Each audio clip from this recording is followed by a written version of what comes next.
حضرت عمر رضی اللہ تعالیٰ عنہ تو رات پڑھنے بیٹھے تو حضور علیہ الصلوۃ والسلام کے چہرے پہ ناگواری کے آثار علیحدہ ہو گئے. تو حضرت ابو بکر رضی اللہ تعالیٰ عنہ نے کہا عمر حضور کا چہرہ نہیں دیکھ رہے؟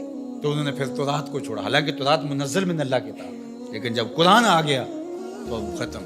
یتیمے کے نا کردہ قرآن درست، کتب خانہ چند ملت بشست.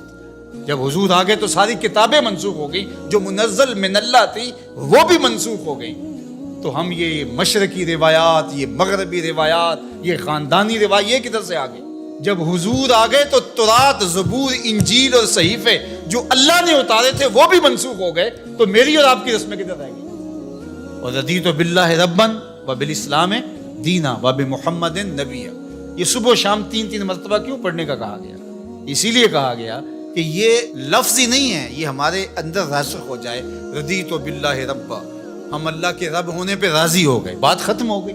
وبالاسلام دینا، جب اسلام کو دین مان لیا تو پھر بات ختم ہو گئی. اب کوئی تردد نہیں رہنا چاہیے کہ فلاں فلاں فلاں کسی اور کی طرف پھر نظر بھی اٹھا کر کیوں دیکھیں. وب محمد نبی، جب حضور کو ہادی، نبی، رسول، پیغمبر، اپنا رہنما مان لیا، مربی و مرشد مان لیا، ہادی مان لیا، تو پھر بات ہی ختم ہوئی. پھر دائیں بائیں کس طرح کوئی دیکھ سکتا ہے؟ اور یہ بار بار دہرانے کا مطلب کیا ہے؟ تاکہ یہ سبق بھولنے نہ پائیں کہ حضور ہمارے نبی ہیں، اب ہم کسی اور کی طرف نہیں دیکھ سکتے. اور کسے ول تینو اج میں مول نہیں ویکھن دینا. جب ادھر دیکھ لیا تو پھر کسی اور کی طرف مڑ کے دیکھنا توہین جستجو.